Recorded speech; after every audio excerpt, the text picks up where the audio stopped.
Imam Ahmad bin Hanbal dalam keadaan susah payahnya ekonomi dia, ketika beliau berbekam, beliau memberikan harta sekian dinar.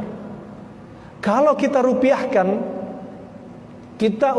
di zaman kita, upah yang diberikan kepada Imam Ahmad kepada pembekam kalau dirupiahkan sekitar 1 juta atau lebih.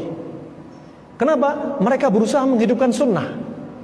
Ya, bukan berarti seperti sebagian orang mengharamkan upah bekam.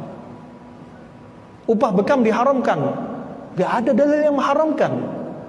Ya, gak ada dalil yang mengharamkan. Seandainya dalil kasbul hajjam khabith, mengambil upah bekam itu buruk. Apakah buruk berarti haram? Di sini bukan haram. Rasulullah memberikan upah, Imam Ahmad memberikan upah. Itu para hadirin, jangan sampai salah paham, mengharamkan upah bekam sehingga kalau Anda berbuat bekam atau Anda berobat bekam, kemudian Anda nggak memberikan upah kepada pembekam. Justru ini tidak memuliakan sunnah, tidak memuliakan sunnah, karena sebagian orang mengharamkan upah bekam. Naam, rahimani wa rahimakumullah. Di zaman dahulu, ketika kita tanyakan kepada sebagian masyayikh, naam, bahwasanya bekam di masa lalu kenapa dinamakan khabith, buruk?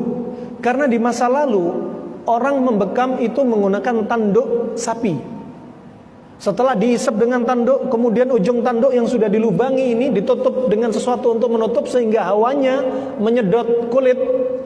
Kemudian beberapa menit kemudian dilepas, disayat. Masa lalu disayat dengan pisau atau pedang. Ya. Setelah disayat diisap lagi. Ketika itulah darah keluar. Ketika diisap darah keluar, terkadang darah penyakit itu masuk kepada mulutnya pembekam. Sehingga apa? Termasuk pekerjaan yang jorok pada waktu itu, pekerjaan yang buruk. Kenapa? Sampai pembekamnya masuk menelan darah penyakit dalam tenggorokannya. Sehingga dikatakan pula ketika hadis Rasulullah, aftaral hajim wal mahjum, batallah puasa orang yang dibekam dan pembekam. Kenapa? Dikatakan oleh para ulama, karena bekam pada waktu itu memungkinkan darah ketelan. Kedua, karena sayatan yang sangat besar dari pedang atau pisau membuat darah keluar banyak sehingga banyak orang pingsan, lemes, sehingga membatalkan puasanya.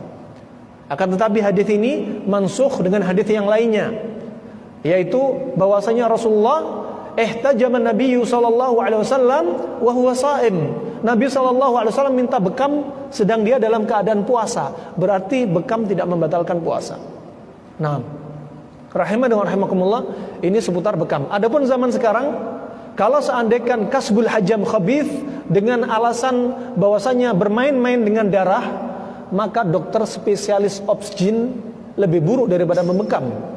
Karena dia melihat darah dari kemaluan wanita, darah nifas. Karena dia bermain-main dengan darah. Begitu pula para dokter ahli bedah, berarti lebih buruk daripada upahnya pembekam kalau dalilnya bermain-main dengan darah.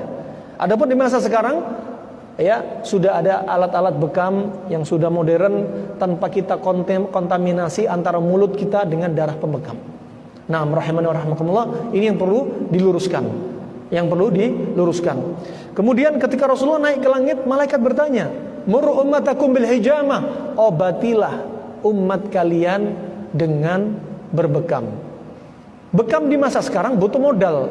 Alatnya beli, kemudian antiseptiknya beli, kemudian butuh kasa, kemudian butuh gloves, handscoon, kemudian butuh untuk alat mensterilkan alatnya, kemudian butuh untuk membuang sampah, membuang alat-alat medisnya untuk distorkan ke puskesmas untuk dibakar, dihancurkan. Semua itu butuh modal.